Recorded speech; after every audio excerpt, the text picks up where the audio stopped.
Hey, how's it going out there, everyone? I hope you're having a good day because today we're going to talk about meditation.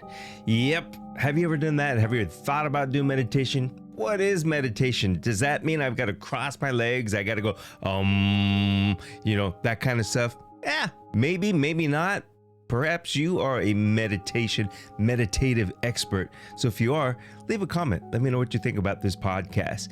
But before we get into it, I just want to say, hey, if it's the first time that you're here, thanks for stopping by. My name's Chuck Tuck, and I am the host of Amazing People, Amazing Things. So if you've got a story to share with us, get a hold of me. Let's talk about it. So let's jump into this podcast today with my guest, Nikki Walton. She's also a podcast host of Good Mornings, but we're going to talk about meditation today. So buckle up and let's do it. Oh yeah, let me put this in here. If you're a pet owner, please be responsible and have your pets spayed or neutered. Now we're ready to do it. Let's go. Welcome to Amazing People, Amazing Things with your host, Chuck Tuck. You are Nikki Walton, and you are actually a best-selling author. And your latest book, I believe, is Wake Up to Love. Mm-hmm. And you also have a podcast. You're the podcast host of Good Mornings. And that's, I think, isn't it all about meditation? Yes, it's literally a daily devotional where I guide the audience into the presence of love, which is what I call meditation, like recognizing the stillness that's here, even when the body isn't still. You know, there's a stillness that is never disturbed. And I guide them into that every day for like 5 to 10 minutes. And you can listen on your way to work. You can listen in your office. Some people listen to it at night before they go to bed, but it's a perfect little dose of peace every single day. And it's been happening now since 2021. It's my own private practice that I've made public. What really is meditation? And is meditation different for different folks? You know, a lot of people think meditation means to stop your thoughts, to wrestle with thoughts, that when they sit down, they should be able to just, first of all, when they sit down, they think their legs have to be crossed and they're sitting up straight, uncomfortable, and then they have to fight with their thoughts until their mind can be silent. But that's not it. It's literally listening. It's just listening to the silence that's present even while thoughts are happening, just like your breath continues to happen and you wouldn't want to stop that, and your heartbeat is happening. Thoughts are happening, and as long as you can accept them and allow them the way you allow those other processes, you become aware of a stillness, and that stillness feels like love. It feels like the peace that we're looking for in everything in the world, you know, and acquiring more and more things to try to find this happiness, this joy. As soon as you get quiet and listen beyond your thoughts, beyond the world, that's meditation. It's like, it's not even an efforting. Just like you can listen for the drum line in your favorite song, or you can listen for someone calling your name to see if you hear someone calling your name or coming in the front door. It's that same alertness. And when you're listening, you're not thinking. And so it's natural. It's not like, I got to get these thoughts to stop. If you just listen, there's nothing there but love. Yeah. Will people really get it? Will they understand that? You know, or is it something that I don't compromise. So there's a part of me that I can go through the, let's watch your breath for a little while and let's do this. And there's a gazillion guided meditations that'll take people through that process.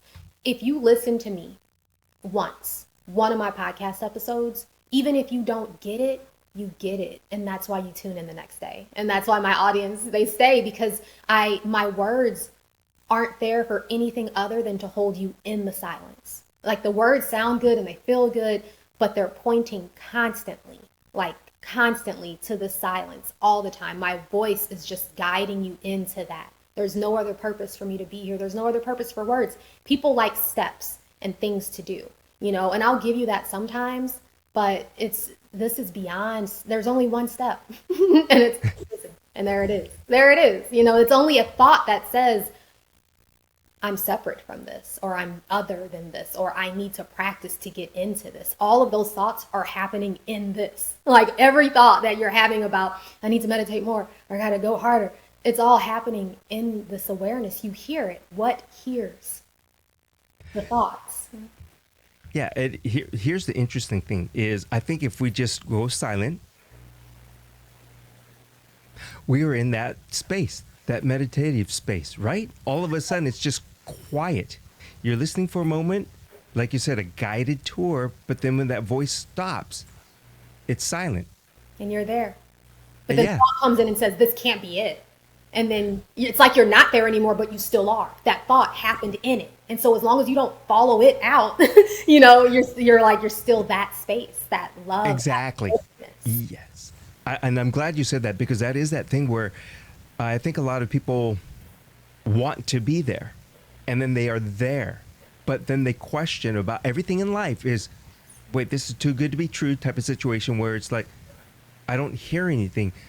Something's supposed to happen. I'm supposed to hear. And it's like, no, you're there. Exactly. And like you said, don't let that thought take you out Exactly. of that space. Exactly. Exactly. As long as you can see that, oh, the thought is just another happening in the space that I am awake as now. And so now nothing can touch what you are. No thought can take you out. It's just another thought that says, oh, I'm out. It's like, no, the thoughts are happening in. Like they're all coming in and out of this.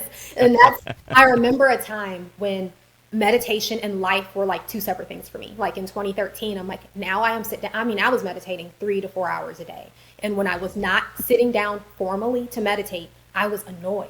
And that's not healthy. That's not good, because it felt like life and then meditation. And all I wanted was to meditate. And life felt cumbersome and heavy and almost like, I don't want to do this. I just want to sit here in the silence. But then that love, this presence, this peace started spilling over into life. And I'm like, no matter what Nikki is doing, I am meditation. Like I am that. I am this love. Watching Nikki remember and forget and forget and remember, like dancing in the threshold and getting frustrated and then being like, oh, I got it. Like all of that is witnessed. And as long as you know you're not the happy, like for me, I'm not the happy Nikki or the sad Nikki, the clear Nikki, the focused Nikki, the silent Nikki, or the noisy. I'm none of those. I'm aware of all of those seeming hers. It's like I'm not jumping into the scene anymore and like, oh, I'm happy, that means my practice is working. No, I'm aware of Nikki thinking she's got it. There's no Nikki. There's no Chuck. There's only love here, only peace here. But we appear to be here, and while we appear to be here, we practice. Boy, that's really philosophical and really deep. So let's lighten it up for the people out there. They're going to ask, they're wondering, well, is there a certain time of day that I have to be doing this, or that I can do this, or is it better? How long do I have to be in this state? And you kind of, really answered all that, but directly, what can people expect? What can you tell them? Yeah, morning time is powerful time, especially if you can get up earlier than you're used to. Mostly because during those early hours, you don't have to be anything for anyone. So during COVID, that's when it started happening for me, because I would meditate usually in the afternoon whenever I got time before COVID.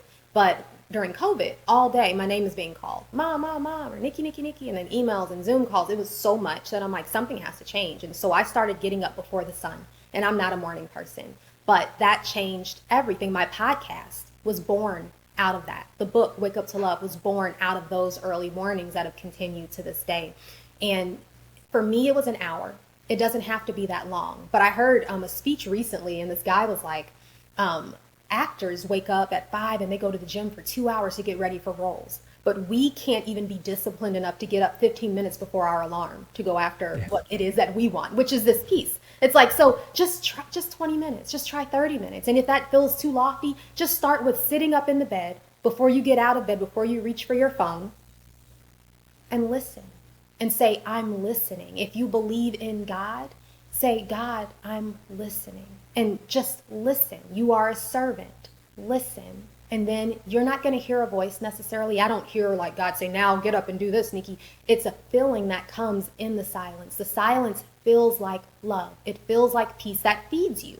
And then you're going to have a much more powerful day. So if you can manage 5 minutes, that's great. 20 to 30 would be amazing. Just sitting, eyes closed. You don't even have to have them closed, because this peace and love does not depend on your eyes being open or closed. There's Zen monks that say you should keep your eyes slightly open. A lot of the Buddha statues you see, like their eyes are just like there's just a little slit, like they're just barely open. And I notice that I have fewer thoughts when my eyes are not closed. So that might be powerful for you to keep your eyes open.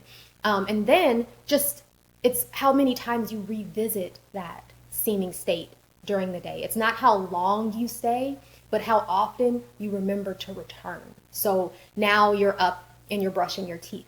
If you can wake back up in that moment to that silence, it's not, what do I need to do next? And I got to do this and da, da, da. You hear the silence, and that's grace, because usually you wouldn't. And you're like, huh, and you slow down. Now you're brushing your teeth slower. Now brushing your teeth is almost enjoyable. You're not rushing through it anymore. And then it's like you play a game. Can I hold this peace, this fullness until I make it to the kitchen? And you forget, because on the way to the kitchen, there's thoughts about things that need to happen later. But then you wake up again while you're washing your hands, and you're like, it's back. And then washing your hands is joyful. It's like everything becomes beautiful. Everything becomes worship. Everything becomes prayer. Everything becomes meditation. And it's just frequent visits. And we think we're doing it. And so that's the trick. It's a paradox. We think, I'm waking up more and more. But it's waking up here, as itself. One thing I like that you said is to start your day that way, because the way I look at it and the way I feel is it's the best way to start the day. Because if you think, well, I'll do it in the middle of the day. And the way I think about it is, if you do that in the middle of the day, what you're trying to do is fix what had already happened in the early part of the day. So you're playing catch up. And then it's very difficult to do. But if you start that way, and like you said, you can revisit it throughout the day, which keeps you in that, if you want to call it in that zone, you're in that zone or in that space. Yeah. So yes, I agree.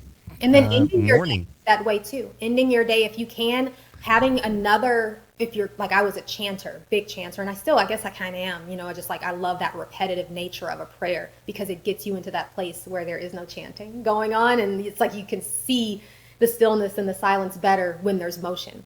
And if you can do that again at night, then sleep is powerful and you wake right up into it effortlessly. And so I've learned that if I chant or pray, meditate at night, I don't have to set an alarm. This body rises before the sun at that most powerful time, ready to practice again and feed the day before it even gets started. Exactly. And I look at things as when you say good morning, you say it to yourself too. Good morning. You're wishing yourself a good morning. Good night. It's the same thing. Yes. You are wishing yourself a good night. So you wake up good and you go to bed good. It sounds so simple and corny, but if you do it and you accept what you're doing and you are giving yourself that permission, it works. It works. So a little bit about your podcast. Now, again, it's Good Mornings podcast, right? And it's a daily podcast every single day. Where are they going to go to find that? That's on Spotify. It's on Apple. It's on YouTube. It's also, you can find everything I do at curlynikki.com. And again, it's just enough. Sometimes maybe up to about 15 minutes, but it will help you get into this space. And then you just carry that. It's like you get your candle lit and then you walk out into the day and you walk a little bit more slowly, just the way you would if you were walking with a lit candle, protecting that flame. And then you can light other candles. You can help other people up during the day. And it's really beautiful. It's really beautiful. And it's not me, because there's 1,500 episodes. I don't have that much to say, even about this, which I love. I show up just like you listening right now at home. You need to start showing up for whatever it is that you're supposed to be doing. As long as you show up, the words come or the brush strokes come, whatever it is for you, it comes, but you have to get up and sit. I can lay in bed all morning thinking about what I'm going to say on the podcast that day, and nothing will come, or something might come and I'll be like, oh, that's good. But when I get to the mic, the silence speaks. Something takes over, and it is way more powerful than anything this brain could have tried to concoct together, and pull together from the past. Freshness comes through, but you have to sit down at your notebook. You have to sit down at the microphone. You have to get in front of that camera. You have to get on that stage or go to that conference room. You have to do it, and you have to do it even if fear is there, knowing that you're not the fear. You're the awareness of it. Yeah. Nikki, I know that there are folks out there who are wondering, well, she says to get up early. I have to get up at 5 or I have to be at work. What? And they're probably going, what time does Nikki have to get up? What time do you get up? What is your regiment for the waking and then going to sleep? How do you take care of that part of your life? It's gotten more intense lately because, again, I told you I'm a servant of God and I listen. And on November 10th, I started hearing you got to pray with your audience because I don't know, like there's been so much tension and people are so stressed and so scared and they're like burnt out. And I listened. And now I wake up at 4 in the morning and I go live every weekday at 4:44 a.m. Eastern on Instagram, YouTube, curlynikki.com, and Facebook. And there's about 91 of us, and we're praying every morning for about 45 minutes. And that all happens before I even record now. So I don't even know how these days are happening. Like it's all fueled by this light, by this love. And so then I record, and then I edit, but thankfully I did my praying with the audience. So it's like it used to be me needing to get the prayers in and then get the recording in, but now it feels like very purposeful and intentional. And then I do get to pray again at night alone, which is very important. I like to do that practice sometimes by myself, just to not have to be extra, and walk people through and guide people in. And so that's really important. But I'm not good yet on the sleeping at a good hour since I rise so early. So I'm excited next week finally to get some time off. And that's really hard for me to do because I stay driven to relieve the suffering. But I know that I have to pour back into myself. And so it was just today that I finally decided that I'm going to take a break for that week from the podcast and from the live streaming in the morning. To rest. It's not that I'm going to take a break from this love. Like the praying and the meditation on my end will continue. It just won't happen on camera. So that'll be a nice that'll be a nice break. But yeah, you have to decide that your peace, your practice, whatever it is just as important to you as the work that appears to pay you right now. So whatever it is that you get up and do every day because you're like, this pays the bills. You have to do the other thing, the peace practice, the meditation, or your journal writing, or your book writing, or your podcast, like it pays. Like 1 million people are watching, like 1 million people are listening, even if there's only 2. And you just keep doing it. It's persistence, it's discipline, and God takes over. And it gets the right people. Like you said, show up.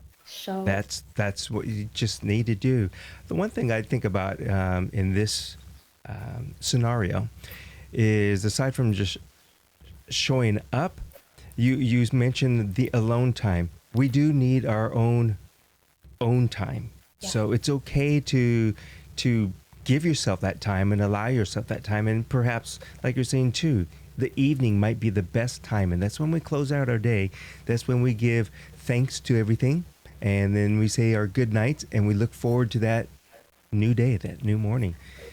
I think everything that you're doing and what you're helping people do is wonderful, because not only is it just this day and age and this time, but I will say over and over, we need it more today than we did yesterday. Yes, absolutely. Absolutely. The stories that I hear, I mean, everybody's going through it. People are scared. They're hurting. They're sick. Their families are sick. It's a lot. And without this anchor, without this peace, it's just not possible. Like, I pray that everyone can find this. And I found it, really became consciously aware of it in 2015 when I was in that moment with my grandmother, who was my best friend, and I was terrified of losing her. And she's taking her final breaths, and it's just us in this hospital room, just the 2 of us, which we have a huge family. So it makes no logical sense that it would just be the 2 of us. But she waited, I think, to transition for me to find this love and then to put it to the test, because Nikki, there's tears, there's gratitude, there's grief, but that love didn't go. It stayed. And I'm like, everybody needs this, because it didn't get eclipsed. It was not overwhelmed by sadness. And I couldn't have imagined losing her at a previous time in my life. At that time, I'm like, yeah, this sucks. It's still painful. But this love, this life is so much bigger. And it contains all, including her. The presence of her is still here, and it's beautiful. And I need everyone to have that anchor, to be able to face what they have to face. Yeah. I hope I'm not stepping out of bounds by saying this, but I think whether it be God or another higher power or whatever it is, find that love, find that strength, and find that place that you could be grounded. Because again, no matter what, I think, no matter what you believe in, love is the the most powerful, and it is there Yeah, all the time. Just accept it and be in the moment because it's there 24/7 for you. exactly. Exactly. I think it was Daniel Pinchek that says, stuff looks to be made of stuff, but it's really made of love. Everything, people, Hmm. the trees, everything, like it's all held together by this that we are. And as long as we can stay aware of that, even while we appear to be seeing the 10,000 things, you know, life is richer. It's much richer and Yeah. it's a little bit easier, smoother paths, it's cushioned. Well, Nikki, I hope you don't mind me asking, and I'm going to put you on the spot. Would you like to close this out with any type of meditation or prayer or anything like that? Yeah, absolutely. There is a beautiful practice that I like to use with people that's very short and very direct, and you can do this no matter where you are, especially in moments when you're overwhelmed. And I think you'll be shocked at how quickly you come into the silence. So if you're not driving and you're somewhere safe, you can close your eyes and take a conscious breath. Just become aware that you're breathing. Catch yourself breathing. And then fold your hands in front of you in prayer pose. And then bow. Just bend over at your waist, your head going towards the floor. It doesn't even have to be a deep bow, but the deeper you can go right now, the more you'll hear that it's like you're bowing into silence. You're using your body like an antenna. And when you're down here, there's no negative thoughts. When you're down here, there's no fear. This humbled posture brings you into the awareness of peace, into the awareness of that stillness, that silence. And then even as you sit back up, it's like you're still bowed, you're still humbled inside. Even with eyes open, there's still that peace fully there. And when you go about your day, it's like you can bow to everything without bowing. If you can't physically bow because maybe it's weird, I'm bowing to you right now, Chuck, even though I'm sitting up with eyes open. It's just a way of being inside. It's like a body mantra, it's a feeling that you can experience. And as soon as you know how to do it physically, you can go straight there without the physical practice. And so the next time you find yourself overwhelmed, bow into the silence. I want to say thank you on that. And I do have to add one thing because you could get to that point of love and peace and meditative state very quickly, but you could get out of it very quickly if you peak. Meaning that, if the host is guiding you and have you close your eyes and you're listening to the host's voice and you get there, a lot of people tend to peek, open their eyes a little bit. That immediately takes you out of that space. So don't do it. Don't peek. No peeking. But isn't that right though? No, that's very true. It's very true. Yeah. Like it kind of breaks. It's so even if you don't want to even just say peeking, if you blink, like right now, stare, Chuck, without blinking, and notice how quiet things get. Mm-hmm. And then when you blink, it's like it resets. And they say like our brain, Yep. our eyes are connected. So the more you're blinking, the more you're thinking. When you stop, it's like you can go in the reverse. Stop blinking. Stare. Osho used to say that. Stare. And the thoughts stop too. And you can hear the silence. It's another way in. But of course, if your eyes are closed and you're opening them, that's again, you're resetting. And it's showing even just from opening, it's the activity of the mind that's opening the eyes, that's wanting to see and be stimulated visually. Find what works for you and stay there, whether it's eyes open or eyes closed. Find that peace. And then it doesn't matter if eyes are opened or closed because it's not affected by it. But in the beginning, it feels like it certainly is. Yeah. Well, once again, I want to say thank you very much because this has been comforting. Thank you. It really has been comforting. And hopefully that everybody out there really takes this to heart and finds that peace and that love and that space. Thank you for being Gosh. peace. Thank you for being love. You're so transparent to the light, it flows through you. And so thank you for your service and for doing this, for Oh, you're hearing the welcome. call and showing up.